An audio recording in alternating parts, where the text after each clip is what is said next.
Okay, good morning, Miss Katrina. Good morning. Yeah, today is April 28, 2024, and this is your session 2 or module 2 of our masterclass in marriage and family relationships. This is an advanced course and brought to us by BCIDP Marriage and Family Center Institute Incorporated in cooperation or under the umbrella group of BCIDP Law Group Philippines. So,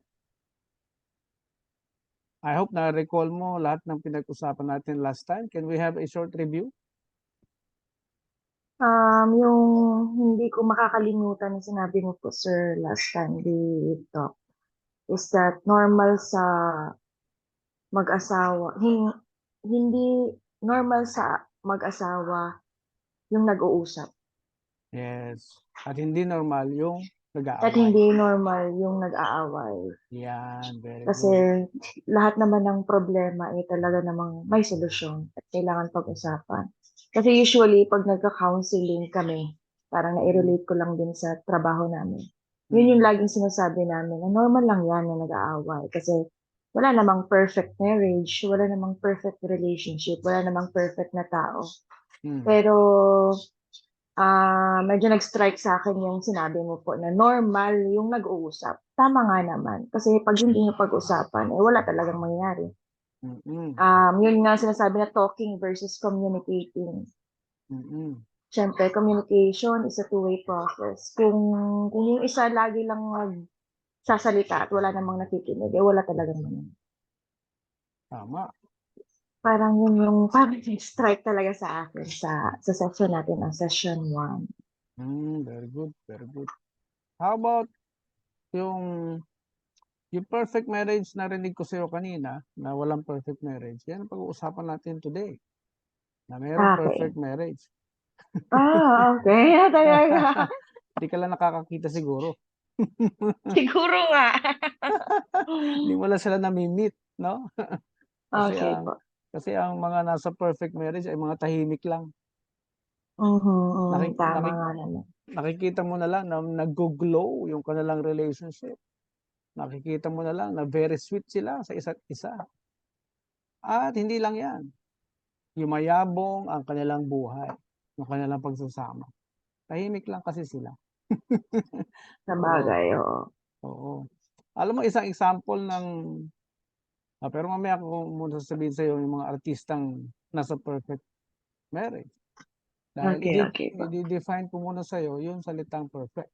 Kailangan maintindihan mo muna yung salitang perfect. Share ko lang yung aking slides. Breakfast ka na ba? Tapos na po, sir. Okay, very good.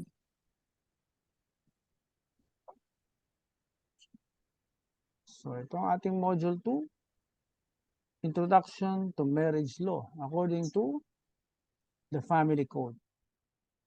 Napag-aralan niyo na ba to, yung Family Code sa inyong mga training, seminars, etc.? Pag-aralan naman, kaya lang kailangan talaga ma-refresh. Gusto kong i-test yung iyong pagkakaintindi sa marriage. Can you tell me now, paano mo naintindihan ang marriage according to sa Family Code? Yung marriage is a legal contract na pinagkasunduan ng dalawang parties, dalawang tao. Legal contract na hindi pwede sabihin na ayoko na sa'yo, sige, end na natin. Ganyan, basta-basta lang. So, marriage is a journey na hindi lang puro kaligayahan, kundi may mga challenges, pagsubok at problema na pagdadaanan ng dalawang tao na nag-enter sa marriage na willing sila. Kasi kailangan may willingness yung dalawang tao in entering marriage. Yun po, yung konting alam ko. Okay. And yung dalawang tao na yun, nagkasundo na magpakasal sa purpose na masatisfy nila yung need of love and need for intimacy. And of course, yung foundation of family. Eventually, they will, magkakaroon ng pamilya, yung anak. Ganun po. Okay. I actually hear that from everybody, no? Lalo na yung, lalo na yung mga pre-marriage counselors natin sa mga LGU, no? That's how Yes po. they explain marriage to me before also, no? Isang Mhm. kontrata o kasunduan na wala ng atrasan at hindi pwedeng talikuran. Mhm. Okay? So, i-define natin ngayon yung talagang definition nito para mas maintindihan natin yung marriage according to law. Okay?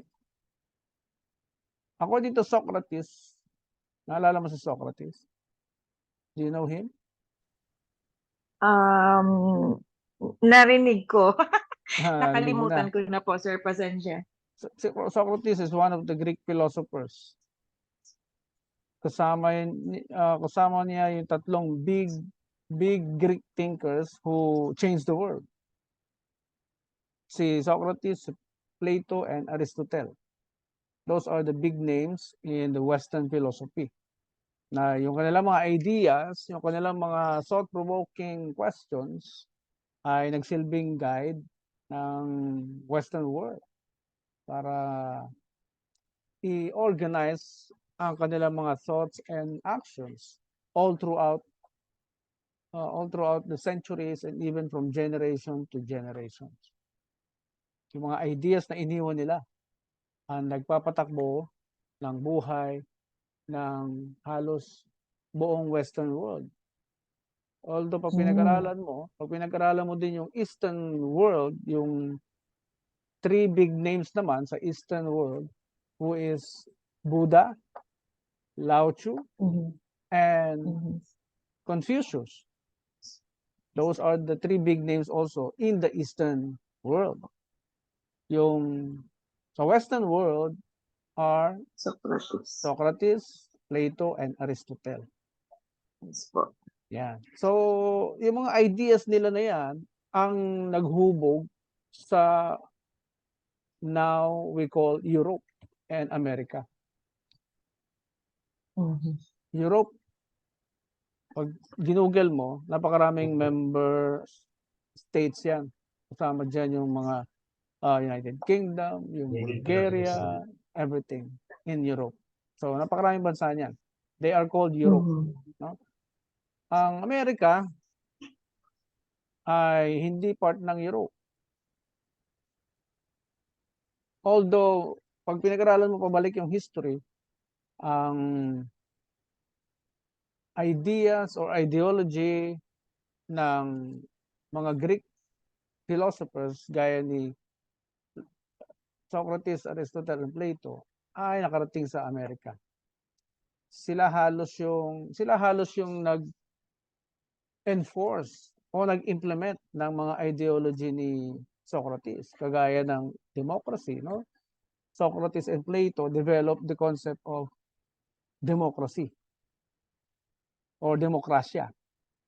It is a word coming from originally demo.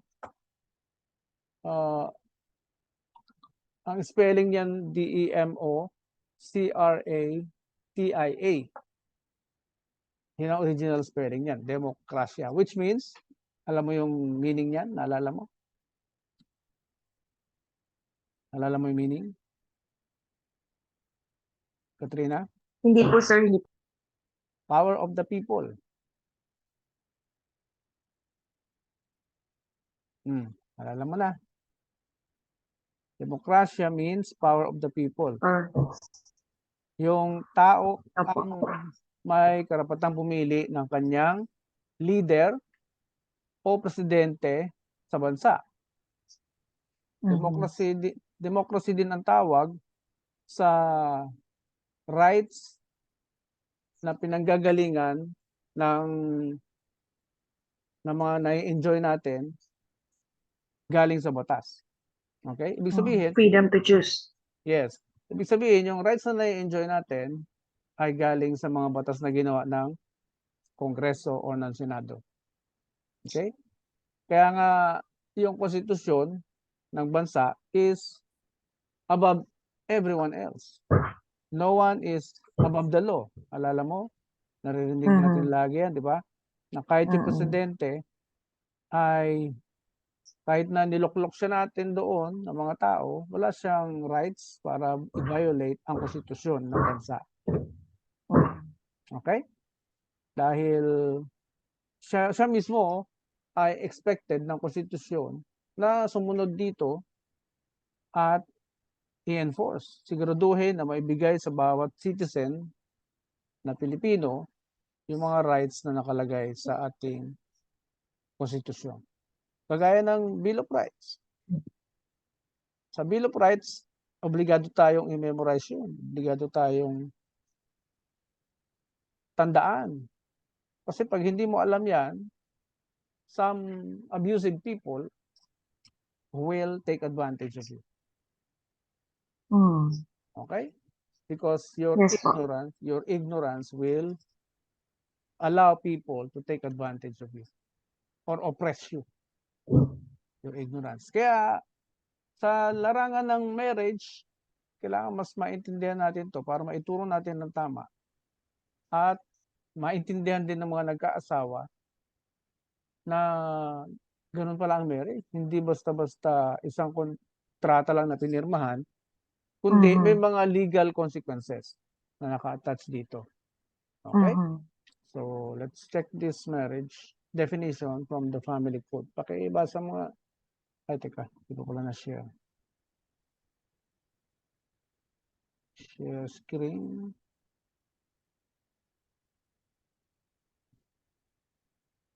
Yan, kikita mo na? Yes po. Pakibasa mo nga, Katrina. Okay, marriage is a special contract of permanent union between a man and a woman entered into in accordance with law for the establishment of conjugal and family life. It is the foundation of the family and an inviolable social institution whose nature, consequences, and incidents are governed by law and not subject to stipulation except that marriage settlements may fix the property relations during the marriage within the limits provided by this code. Okay. Nilagyan ko ng red yung mahalagang salita. Marriage daw ay espesyal na kontrata o permanent union. Permanenteng pagsasama o pagiging isa ng isang man and a woman. Lalaki. Yan. Pag sinabing special contract, may nabasa kang special contract, tandaan mo na lagi yang may ordinary na katapat. Okay? Yung ordinary contract, ayon sa ating civil code, ay yung kasunduan ng dalawang tao na hindi tungkol sa marriage. Ano ba ibig sabihin ng ordinary contract? Dito sa civil code, under Article 1305, ito daw ay meeting of the minds ng dalawang tao o tatlong tao or higit pa. Pagkakasundo ng kanilang mga kaisipan, terms and conditions. Ang tawag dyan ay yung ordinary contract sa civil code. You impose your own terms and conditions which are the law between the two of you. Basta wala raw nilalabag na law or ibang batas or morals or good customs or public order or public policy, ito ang magsisilbing batas sa inyong dalawa. Yung mismong kasunduan na ginawa ninyo ay magsisilbing law between the two of you. At yung ordinary po. Yes, yung ordinary contract. Pag hindi kayo nagkasundo, merong hindi na-supply na obligation o hindi nagampan ng obligasyon ayon sa inyong kasunduan sa meeting of the minds, pwede kayong pumunta sa korte at ang magsisilbing guide ng korte ay yung inyong kontrata mismo. Doon lang titingin si judge sa contract ninyong dalawa. Sasabihin niya sa party B, hindi mo natupad ang pinag-usapan niyo dito, ikaw ay may pananagutan. At sabihin din ng judge kung anong parusa ang nakalaan para doon.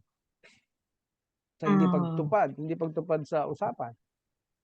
At ang titingnan pa ng judge, wala ba kayong nilabag na ibang batas? Kung wala, doon lang siya titingin sa kontrata. Wala ba kayong nilabag na morals or good customs or public order or public policy? Pag sinabing moral, of course, hindi siya dapat immoral. Kuha mo? Pag sinabing good customs, ito yung mga mabubuting bagay na ginagawa nating mga Pilipino na nakakatulong sa iba, sa kapwa natin. Public order, yung bang kontrata na ninyong dalawa ay hindi nagdudulot ng gulo sa publiko? Or public policy? Okay? At isang best example ko kung moral ang kontrata, walang nilalabag na moral obligation, ay yung halimbawa, may isang bata na kinontrata ng nanay sa isang foreigner. Nagkasundo sila na paglaki ng anak niya ay ipapakasal doon sa foreigner. Yung kontrata ba na yon ay legal o illegal? Illegal. Illegal. Kasi immoral. Diba? Bakit mo kinukontrata yung anak mo sa isang foreigner at nagkaroon pa kayo ng written agreement? So, hindi allowed ang kontratang yan. Kapag daw may mga paglabag sa batas, sa moral, sa good customs, sa public order or public policy, ang sabi ng civil code, ang sabi ng batas, yan ay inexistent or void from the beginning. As if wala kayong kontratang pinagkasunduan. Hindi siya pwedeng i-enforce. Dahil contrary sa batas, sa moral, sa good custom, sa public order or public policy.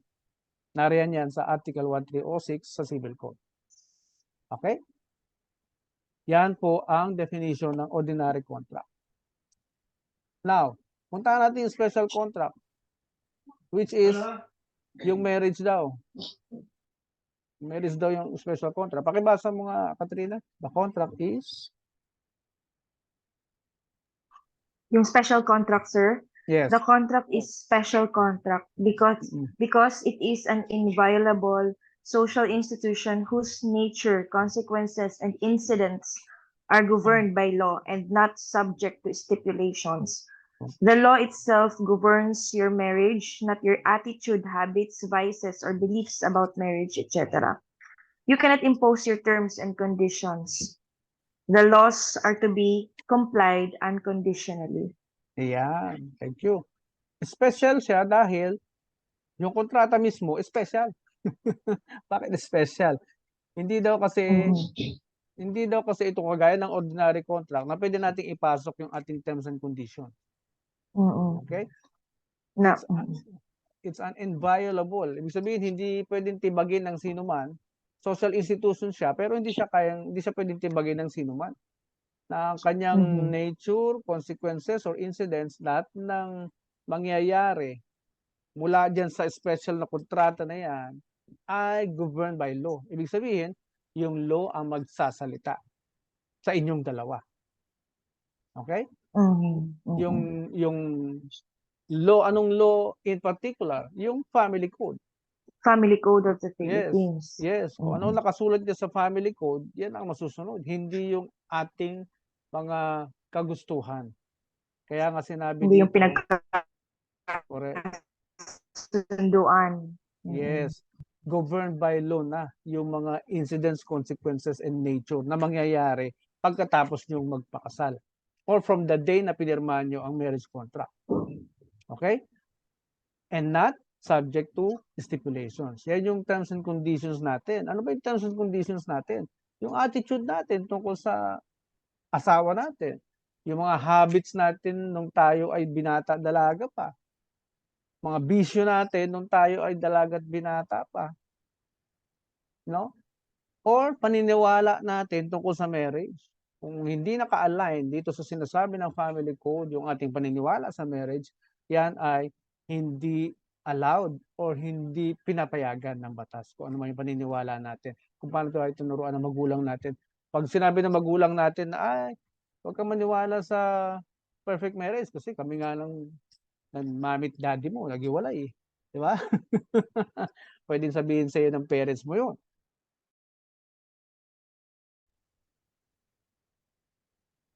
Wala ako ah. Ako ba nawala o ikaw? Ikaw po.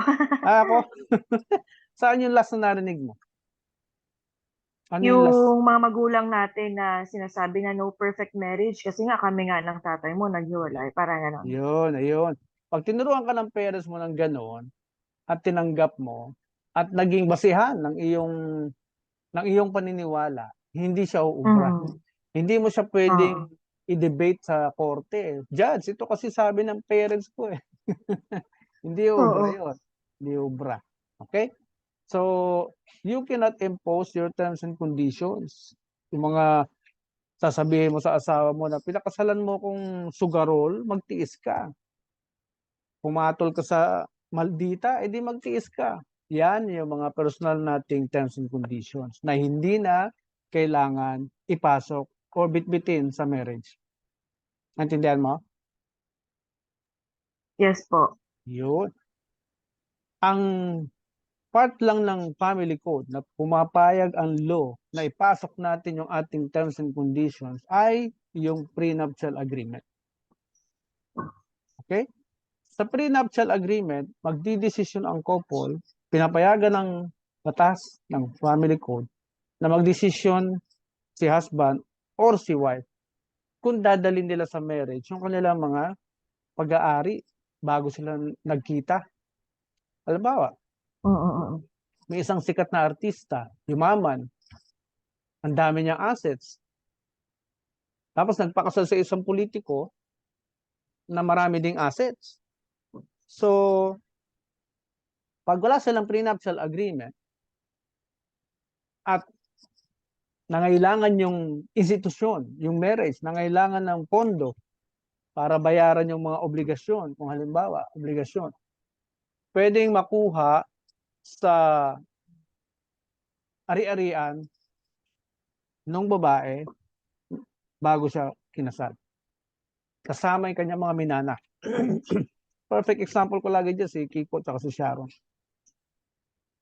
Mhm. So, si Kiko, ganun din, politiko, marami ding naman ng ari-arian yan sa kanyang mga ninuno, hindi natin alam, di ba? At sila ay nagpakasal, pag wala silang prenuptial agreement, yung ganyang dalawang klaseng male and female na nagsama, yan ay magiging pag-aari nila pareho. Okay? Now, pag mayroong prenuptial agreement, hinihiwalay ni babae yung kanyang assets. Ganon din sa lalaki, hinihiwalay niya yung kanyang mga mana. Hindi nila dadalhin pareho sa marriage. Okay? Ang gagawin nila, mag-create sila ng bank account na pag-aari nilang dalawa, joint account, at magko-contribute na lang sila doon. Magpapasok sila ng pondo doon para tustusan yung pangangailangan ng marriage nilang dalawa. Okay? Kaya nga may tatlong klase ng prenuptial agreement na sinasabi sa family code, which is yung absolute community, yung conjugal partnership of gains, at yung ano yung isa? Kalimutan ko isa. Pero tatlo yan. So mamimili silang dalawa. At yan ay irerehistro sa City Hall kung saan magaganap ang kasal bago ikasal. Okay? At merong box sa marriage contract na kailangan itik or lagyan ng X. Meron kasi doon provision sa baba ng marriage contract, kung nakakita ka na ng marriage contract, that we have not entered. Yun ang i-click mo. Or we have entered a prenuptial agreement. Yun ang ititik or lalagyan ng check. Okay? Yes po. So doon yun nilalagay. The laws are to be complied unconditionally. Ibig sabihin, wala ka na talagang say kasi law na magsasabi sa'yo kung anong gagawin ninyong dalawa sa marriage. Kaya that's part of our That's part of our lecture later on, yung rights and obligations of spouses. Okay? Yes po. Now, in a number of cases sa US, Supreme Court cases nila to sa United States, dinidefine nila yung marriage. Pakibasa mo dito. Once the relation is formed, Once the relation is formed, the law steps in and holds the parties to various obligations and liabilities. It is an institution in the maintenance of which, in its purity, the public is deeply interested, for it is the foundation of the family and of society, without which there would be neither civilization nor progress. yeah, in the case of Maynard versus Hill, no? Next, pakibasa mo rin. The relation, the most important as affecting the happiness of individuals, and the true basis of human progress. Yeah, next. The marital relation, unlike ordinary contractual relations, is regarded by the laws as the basis of the social organization. The preservation of that relation is deemed essential to public welfare. Okay. Sinasabi dito sa tatlong US Supreme Court cases, hindi lang tatlo ito, napakarami nito. Pero pag binasa kasi natin, ubusin yung oras natin, ano, isa-isa. Pero ito ang guiding principle lagi sa US Supreme Court na once the relation is formed, yung inyong pagsasamang dalawa, at nagpirmahan na kayo, at dineclare nyo in public yung inyong commitment sa isa't isa. Dami nakakita, dami nakarinig, at maging sa harap ng solemnizing officer. Kasi yung solemnizing officer ay nagsisilbing representative ng Estado. Okay? Representative yan ng buong gobyerno ng Pilipinas. Kaya yung vows na sinasabi ng mag-asawa sa oras ng kasal ay naririnig ng Estado sa pamamagitan ng solemnizing officer. Nagets mo? Yan. Papasok ang batas dahil interesado ang publiko. Pag sinabing interesado ang publiko, ano man kasi ang mangyari sa inyong pagsasama, affected ang publiko, affected ang society. Di ba? Pag lagi kayong nag-aaway, lagi kayong nagbabangayan, siyempre merong tao may istorbo yung katabi ninyo. Di ba? Gusto nilang mabuhay ng tahimik, and yet, kayong dalawa, gusto niyo iparinig sa kapitbahay yung ingay ninyong dalawa, di ba? Yung argumento ninyong dalawa. Oh, may mga mag-asawang ganoon eh. Ito namang mga kapitbahay, siyempre hindi naman makikialam yan dahil it's a domestic problem. Yun ang katwiran nila. Even the barangay, hindi makikialam hanggat wala nagrereklamo. Di ba? Totoo. Hindi sila manghihimasok hanggat walang isang pumupunta sa kanilang opisina para mag-complain. Di ba? Kaya, Tama. for many centuries, napag-aralan na talaga ang marriage na kailangan maging maayos kayong dalawa because ito yung pundasyon ng pamilya at ng society. Yung relasyon daw ninyo, the most important, as affecting the happiness of individuals. Ito ay nagbibigay ng kasiyahan sa individual na nag-asawa. Dapat daw nagbibigay ito ng kaligayahan sa taong nagpamilya o nag-asawa. Dahil ito yung true basis of human progress. Dahil pag lahat ng nag-asawa, majority nagpamilya, automatic nagiging malago ang kanilang buhay. Siyempre, pag isang komunidad, halimbawa, out of 1,000 families na nakatira doon, kung 900 doon sa pamilyang yun ay maayos pagsasama, malago ang kanilang buhay, meron ba tayong crime rate na pag-uusapan? Mukhang wala naman siguro. Di ba? Dahil maganda ang komunidad. May mga bansa nga na walang pulis eh, walang army. Sa pagitan ng Spain at basta nasa Europe siya. walang army kasi lahat ng household ay laging may pagkain sa tahanan nila. At hindi lang pagkain, yung basic needs ng tao according to Maslow. Napag-aralan niyo yung hierarchy of needs ni Abraham Maslow? Yes po. Sa aking Isa, opinion, oo. Sa aking opinion, hindi siya dapat tawaging hierarchy. Kasi pag hierarchy, parang susundin mo yung sequence eh. 'Di ba? mhm, Eh sabay-sabay kailangan ng tao ang love, ang care, ang attention, ang security, ang mhm. affection. Sabay-sabay natin kailangan 'yan eh. Physiological needs. Oo, Mhm, araw-araw, 'di ba? Araw-araw nating need 'yan. Kaya mhm, yun din ang objection ng maraming scientists na sumunod. Bakit kailangan hierarchy? Eh lahat-lahat 'yan kailangan natin sabay-sabay at the same time on a daily basis, 'di ba? Yun din yung nakita kong problema doon sa findings ni Maslow. Now, the monetary relation, unlike ordinary contractual relations, na-explain ko sa iyo kanina, unlike daw ordinary contract, is regarded by the laws. No? Pag sinabing regarded by the laws, they are talking about the state, estado, yung buong bansa, as the basis of the social organization. Kaya nga sinabing the family is the smallest unit, di ba? mhm. Basis of the social organization. Ibig sabihin, kung walang pamilya, walang social organization. Kasi dito lahat nagsisimula eh. Di ba? Sa pamilya nanggagaling yung mga taong sumasali sa mga social organizations na yan. The preservation of that relation ng male and female is deemed essential to Essential public to the public welfare. welfare. Di ba? Yung Mm. preservation ng pagsasama ng mag-asawa ay napakahalaga sa kapakanan ng publiko. Okay?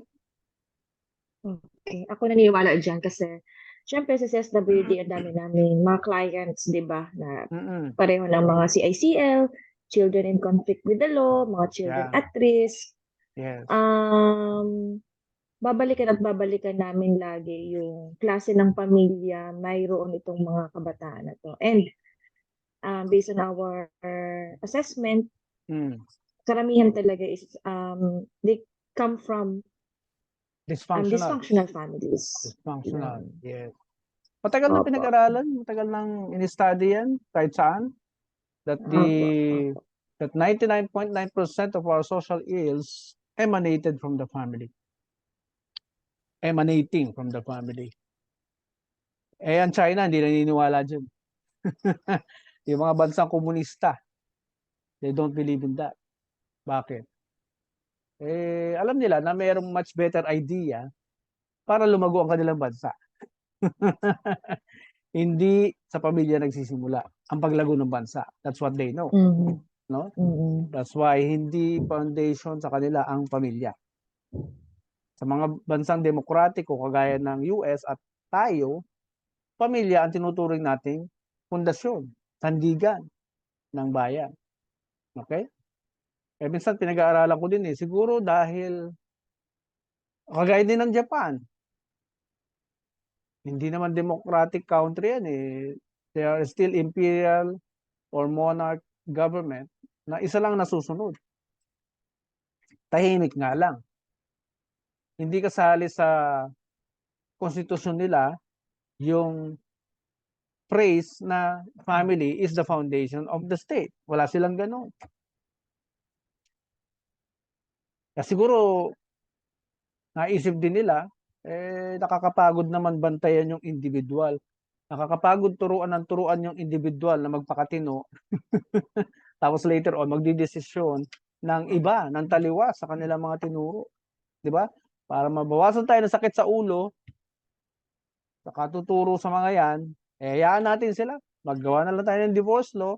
Pag ayaw na nila, nagkamali sila ng desisyon, mali yung taong pinakasalan nila, o to, lapit ka.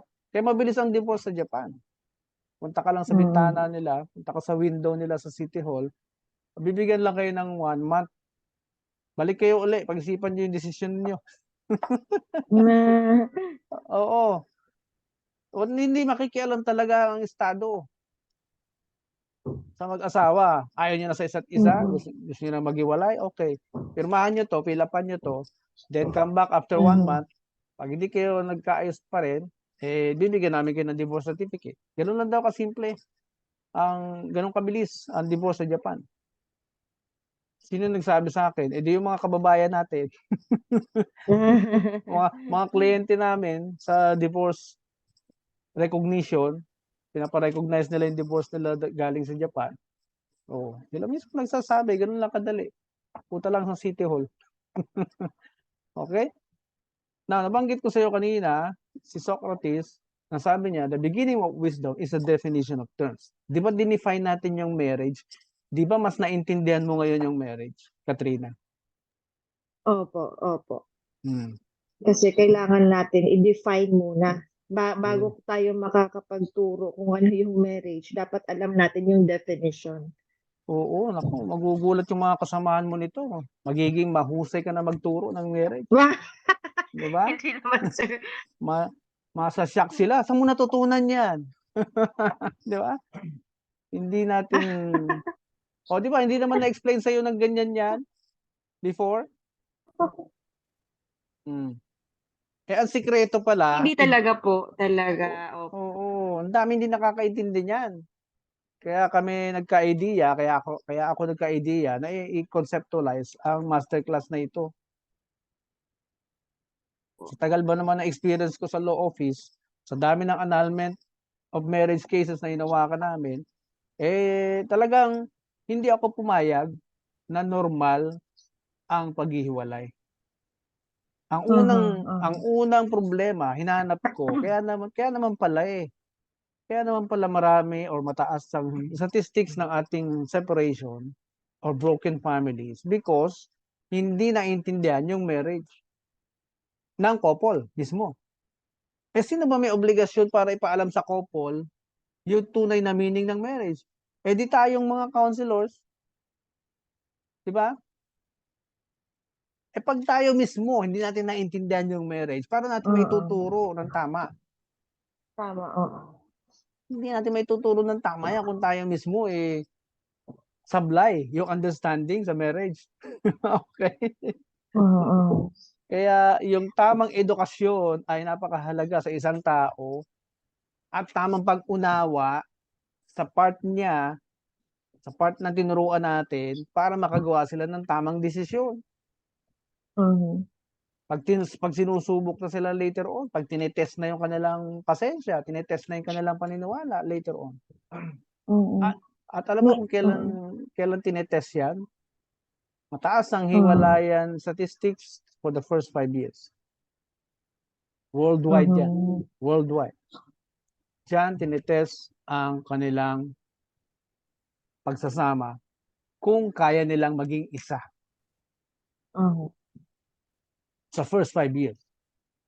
So, pag medyo na-counseling mo sila ng tama, hindi medyo siguro. Pag na-counseling natin sila ng tama, sariwa pa sa utak nila yan. First, second, third, fourth, 5 years. Sariwa pa yun, di ba?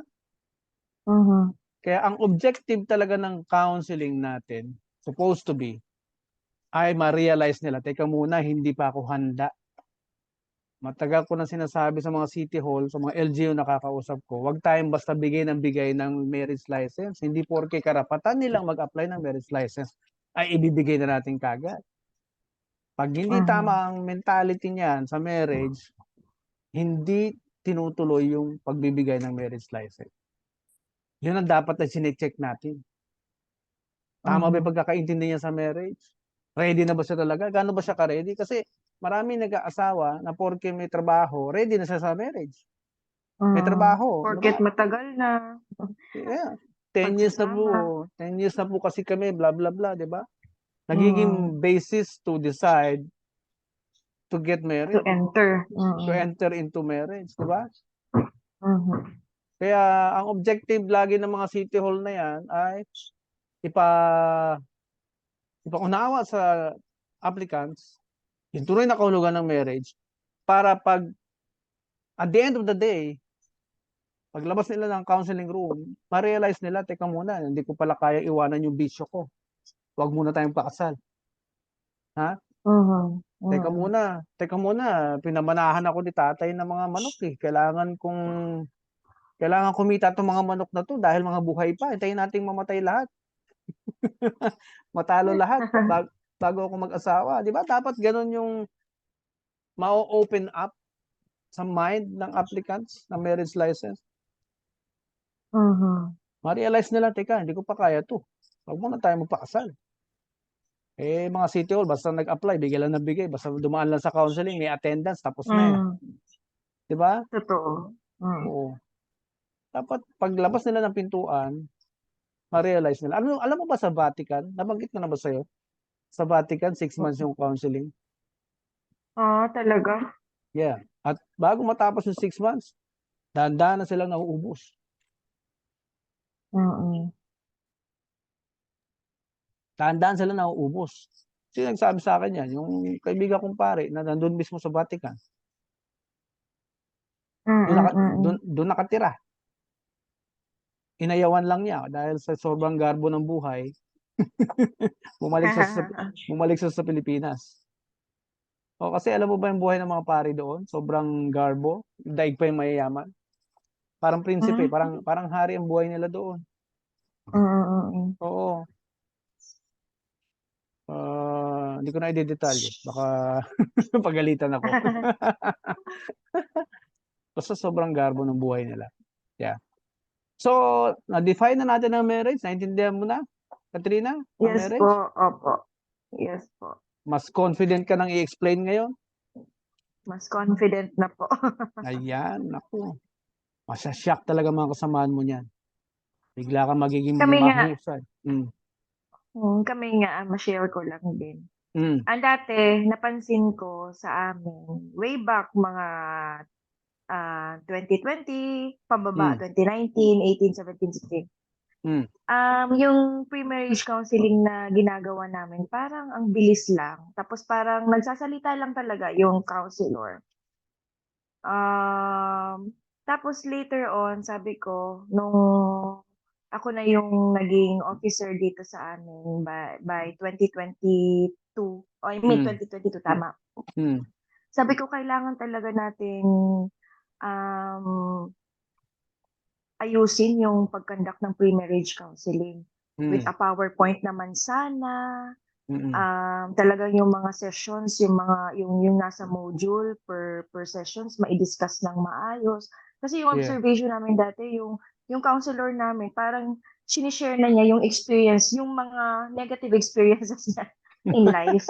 Negative Parang pa, ganyan yung nangyayari, oo, oo. negative na, sa una lang yan masaya, 'pag ano niyo, 'pag nagtagal na kayo wala na, mawawala na yung spark, ganyan, ganyan, ganyan.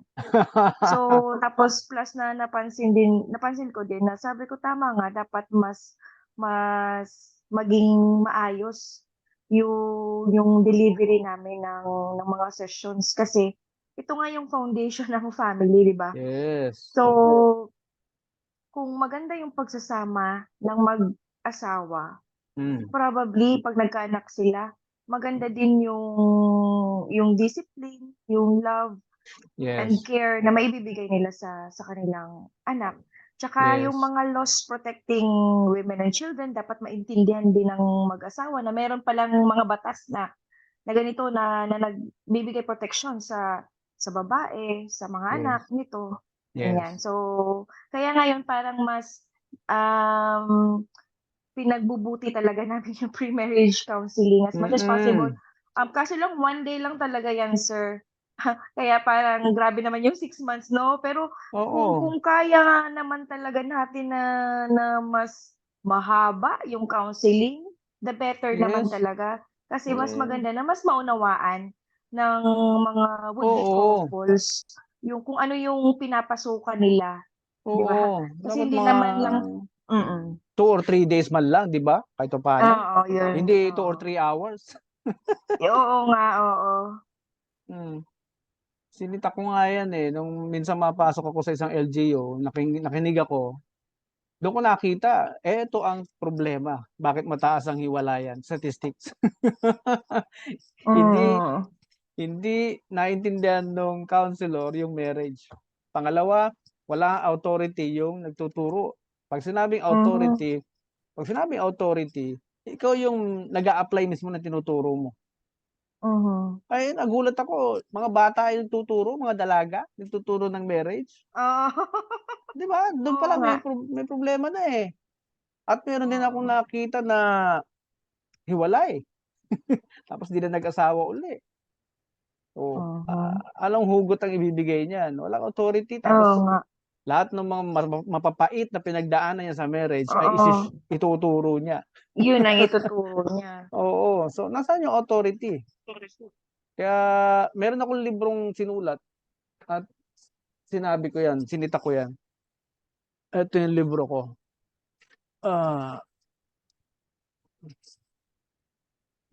Ito, tamang guide sa pakikipaghiwalay o pag-preserve ng marriage.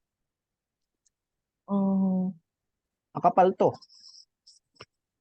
With forward by 2 law experts. Kasi diniscuss ko dyan yung proseso ng annulment of marriage, ng legal separation, ng Muslim divorce. Diniscuss ko lahat ayon sa aking experiences since 1990. Kaya maraming nagre-request ng information paano makipaghiwalay, kapag mag-file ng annulment. Ito na, inipan ko na lahat dito. Napapagod na ako ng kasasagot eh. Maganda. Oo. Kasi imagine, 10 inquiries a day ang natatanggap ko sa Facebook. Natatanggap niya. Oo. And most of them, OFW. Na matagal nakipaghiwalay, inuna muna na maghanap buhay. Medyo nakakaipon na, saka magpa-file. Masakit pa, ang daming nai-scam. Pinapangakuan ng no appearance, pinapangakuan ng i-delete sa PSA yung marriage nila. Daming scammer ngayon dahil dyan. Pag ginugel mo yung or chinek mo yung social media, ako, dami na na-scam dyan. So, na-define natin yung marriage kanina ng maayos. Pag-aralan naman natin, Katrina, paano nagsimula ang marriage? Kasi ang marriage daw ay pundasyon ng pamilya. Naalala mo, sabi dito, sa Family Code, Article 1 ito eh. It is the foundation of the family, second paragraph. Diba? It is the foundation of the family. Ano yung it is? Ano yung marriage, pundasyon ng pamilya. So, isa-isayin natin. Kung ang pamilya ay pundasyon ng bayan, atras tayo after the family. Ano ang pundasyon ng family? Marriage. Di ba? Ngayon, the question is, sino ang pundasyon ng marriage? Is it the male or the female? Gusto mong hulaan? Sino ang pundasyon ng marriage? Is it the male or the female? Silang dalawa. Silang dalawa kapag sila ay isang katawan na lang. Okay? I-discuss ko pa yan ng mas malinaw, mas malalim sa susunod na session natin. Kasi pag hindi sila isang katawan pa, magkaiba pa ang gusto ni husband, magkaiba ang gusto ni wife, repelling yan eh. They repel each other because magkaiba sila ng focus sa buhay. So, hanggat hindi dinadala or isa ang kanilang goal or destiny sa buhay or focus, ang laging naiiwang pundasyon ay yung lalaki. Kaya kailangan maging matibay ang lalaki sa lahat ng oras. Kailangan niyang iproseso na mapaniwala niya yung kanyang wife na mag-submit sa kanyang goal, sa kanyang dream. Dahil pag walang goal or dream ang lalaki, saan magsasubmit yung babae? Wala kang direksyon, wala kang pangarap. Saan ako magsasubmit? Gagawin mo lang ba akong tagalaba, tagaluto ng ulam mo, tagasilbi sa'yo? Kaya sa next session, Sir, may tanong ako. What if yung babae, yung may goal, Tapos yung lalaki, wala. Halimbawa, pwede ba Hmm. yung marriage mag-work din? Mag-work yun kung merong goal din si lalaki. Kailangan yung pag-isahin ang goal ninyong dalawa. Okay. Sa aming pag-aaral, sa loob ng maraming taon, nakita namin hindi nasagot ng mga philosophers and scientists yung question na sino ba ang dapat na may goal? Si male ba o si female? Ang nakakasagot lang dyan yung Bible. Sa Genesis chapter 2, yung lalaki lang ang sinabihan ng Diyos na magkaroon ng goal. Lalaki lang. Wala pa si babae nang binigay ng Diyos ang lahat ng kautusan doon sa kanya. Hindi mo makikita yan sa mga scientist books. Bible lang ang nakakasagot niya. Kaya although sa chapter 1 ng Genesis, parehong may kakayahan ang male and female na tuparin yung kanilang pangarap. Pag hindi nag-asawa si babae, meron din siya capacity to be successful someday. Kahit di ka mag-asawa. Naka-built in yung capacity sa male and female to be successful someday. At yan ay pinatunayan sa Genesis chapter 1 verse 26. Both the male and the female are equipped with built-in capacity to be successful someday. Basta inurture lang nila pareho. Nagbago ang equation sa chapter 2 na mag-asawa si male and female. Hindi mo na pwedeng dalhin yung sarili mong goal sa marriage. Wives. Hindi na. Kasi lalaki ang inatasan ng Diyos to have a vision. To have a goal. Kaya pag pumasok sa marriage yung lalaki na yan na walang goal, walang vision, walang focus, puro sarili ang iniintindi, puro pagpapasaya sa sarili, puro bisyo, then pumasok sa marriage, magi-struggle talaga ang marriage. At yung babae maghahanap ng direksyon sa lalaki. Nararamdaman nyo yan eh.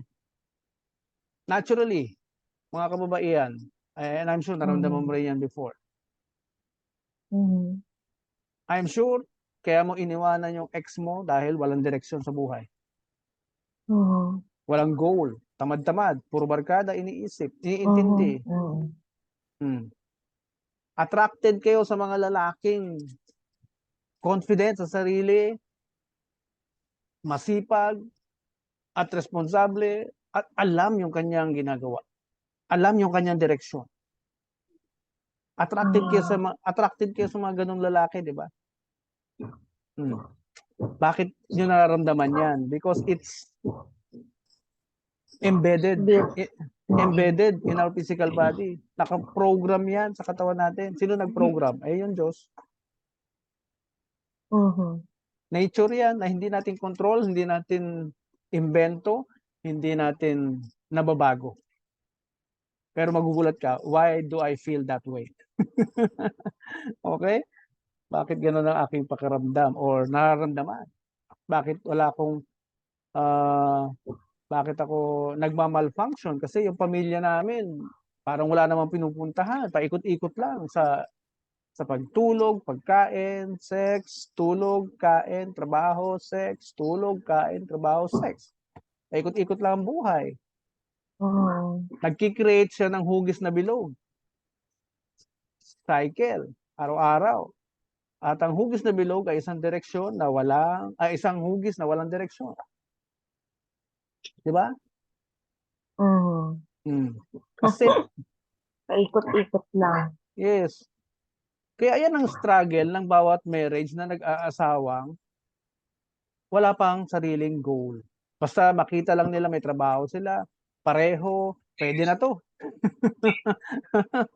Di ba? Akala nila porque love and job sapat na para magbuo ng pamilya. Love and job. Masakit niya parang pag tinanggal sa job niya. Pag tinanggal ng trabaho, wala na. Kasi yung job ay hindi nagbibigay ng direksyon sa tao. Unlike pag na-discover mo yung direction mo, yung goal mo, yung fruit mo, yung seed mo, pag yan na-discover ng tao, hindi niya kailangan magtrabaho. Bakit? Yan mismo ang bibigay sa kanya ng pera. The moment na naging fruitful na siya. Mm. Usapan natin yan sa susunod na session. Yung nature na yan na binigay ng Diyos sa atin na dapat Tama. nating sundin. So finally, sa last part ng ating session today, na-define natin ng marriage before we close. Na-define Yes natin po. ng marriage ng maayos. Tingnan natin ngayon saan, paano nagsimula ang marriage. Tandaan natin na ang marriage ay nagsimula sa lalaki. Paano nangyari yun? Na nagsimula ang marriage sa lalaki. Eh di ba wala namang mangyayaring marriage kung walang babaeng papayag? Katrina, Oo di ba? nga. Mananatiling single si lalaki hanggat wala siya nabubulang babae. Hanggat walang umuo o tumatanggap na yes na babae. Okay? Kasi hindi nature sa inyong kababaihan ang mag-alok ng marriage sa lalaki. Tama, mali. Tama. Di ba? Oh. Hindi nyo nature yan na kayo yung mag-initiate. Pwede mo ba akong pakasalan? Oo Di nga. ba? Oh, wala yan sa nature ninyo. Hindi kayo dinesign like that. Dinesign yan ng Diyos sa lalaki to offer marriage to a woman. Kasi siya yung unang ginawa sa Garden of Eden. Lalaki ang unang ginawa sa Garden of Eden. Ano ang sumunod na ginawa ng Diyos after the male? Animals ang sumunod. Genesis chapter 2 verse 20. Animals. At nung makita ng Diyos na parang hindi yata tama na siya ay nag-iisa, pinatulog siya at doon lumabas yung babae. Nakikita natin yan sa verses ng Genesis na babasahin natin sa ating next sessions. Okay? Okay po. Yan. So, walang babaeng papayag, walang mangyayaring marriage. Kung may pumayag, ito, may marriage na at magkakaanak, magiging pamilya. Pag dumami ang pamilya sa isang lugar, we call it community. Tama? Pag dumami ang communities, tatawagin tayong isang bansa. Okay? Now, masusukat yung growth or progreso ng bansa according to GDP or gross domestic product. Doon nasusukat ang ating progress. Di ba? Eh kaso, ang daming social ills. Bumababa ang tumataas ang social ills, dumadami ang budget na kailangan ng gobyerno para isolve ang social ills. Di ba? Totoo. Kagaya ng ginagawa natin sa social welfare. Dami nating binibigyan ng pera para makatayo sila sa sarili ng paa, pero that is only temporary. Temporary, not long term. Oo. Eh, hindi natin kasi naaalala yung tinuro ni Confucius, give man a fish and he will eat. Yeah, and he will eat for a day. Di ba? But teach him how to fish. And he will eat for a lifetime. Hindi natin pinaniniwalaan kaya wala nag-a-apply. Wala nagpa-practice. Kaya even yung mga nakaupo sa gobyerno natin, hindi nilalagay sa batas. Di ba? Sayang yung TESDA.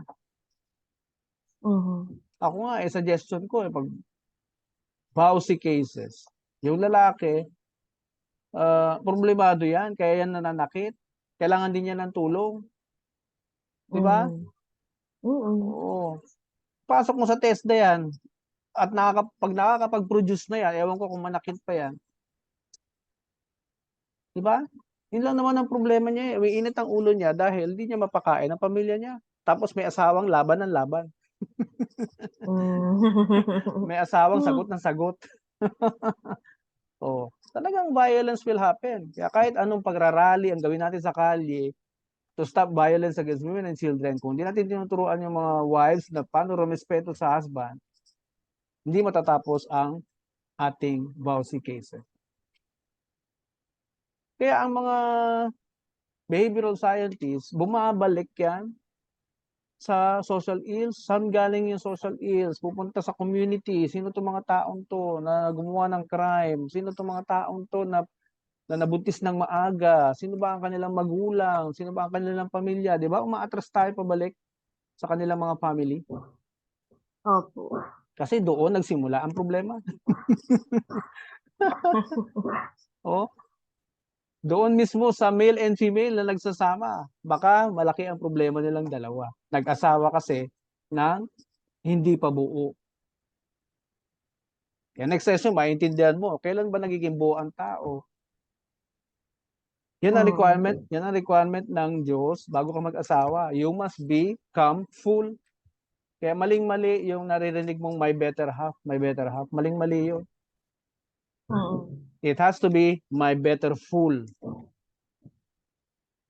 Kasi kailangan mo maging puno sa sarili mo. Kailangan mong mahalin ang sarili mo. Kailangan mo maging buong buo. Para pag nagbago ang isip ng partner mo, nakatayo ka pa rin sa sarili mong paa. Wala kang hinahabol na kalahati sa kanya. Tama. Yan ang tinuro ni Jesus Christ. Na idea. Na hindi tinuturo kahit saan. Kaya pag pinagsama mo ang Bible at ang science, magka-partner talaga dapat yan. Maiintindihan mo ng gusto ang sinasabi ng Diyos. Okay? Okay po. So, how did you find this session today? Ano ang iyong feedback? Very fruitful. Ang dami ko pong natutunan. Nabago. Nabago talaga. Oo. Lalo na tong human being cycle na syempre, nagsimula talaga sa lalaki. Yes. Sino Hindi bang sa makakapag-isip niyan? Kaya nga, di ba? Kasi yung iniisip natin, sa kanilang dalawa, yung Yes. marriage. Yes. Pero yung lalaki talaga. Yes. Tapos maganda din yun na, siyempre dapat si lalaki may goal, may direction. Yes. Kaya lagi natin tandaan, ano man ang mangyari sa marriage, yan ay pananagutan ni lalaki. Yumabong man, lumago man ang buhay o bumagsak, yan ay dahil sa lalaki. Kasi siya rin ang magmamanage sa babae. At yung babae, kailangan magpasubmit para maging isa sila. Naku, ang sarap pag-usapan yan sa susunod na sessions. So, maraming salamat sa oras mo, sa iyong pakikinig. Yes po, sir. Thank you din. Gulatin mo sila sa iyong mga natutunan today. So, see you again next Sunday. Yes po, sir. Thank you. See you again. Enjoy your family day today. Okay, bye-bye.